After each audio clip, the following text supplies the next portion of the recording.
જય શ્રી કૃષ્ણ, જય માતાજી, હર હર મહાદેવ. પરિક્રમ વ્લોગ્સમાં આપનું હાર્દિક સ્વાગત છે. ફ્રેન્ડ્સ, બસ અત્યારે અમે જમીને અહીંયા ઊભા થયા. તારક મહેતા કા ઉલ્ટા ચશ્મા અમે ફેમિલી સાથે અત્યારે ટીવી જોઈએ છીએ. મારા હસબન્ડ ને હું જાંબુ ખાઈએ છીએ. જાંબુ કોઈ દિવસ હું બી લાવું, એ બી લાવે. આજે એ લઈને આવ્યા છે. હું પૂછું કે શું ભાવ લાવ્યા તમે? આ જાંબુ શું ભાવ લાવ્યા? 50 રૂપિયાના 500. જો 50 રૂપિયાના 500 તો સારું કહેવાય. હો, 50 રૂપિયાના 40, 50 રૂપિયાના. પણ અમે હોય તો 5-10 રૂપિયા ઓછા કરાવીએ. પણ આ જેસને આ લોકોને ખબર ના પડે કે શું ભાવ ચાલે શું નહીં. એ લોકો તો બસ આપી દે. હું ટેસ્ટ કરીને બતાવું કેવા છે જાંબુ.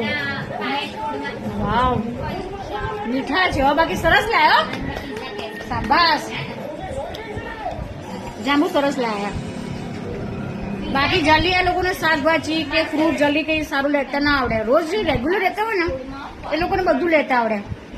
પણ કોઈ દિવસ લેતા હોય ને ફ્રૂટ ને શાકભાજી, એ કોઈ દિવસ સારું લાવે, કોઈ દિવસ બગડેલું બી લાવે, એવું હોય. એટલે મેં પૂછ્યું કે તમે શું ભાવ લાવ્યા. પણ જાંબુ મીઠા છે, પૈસા વસૂલ છે.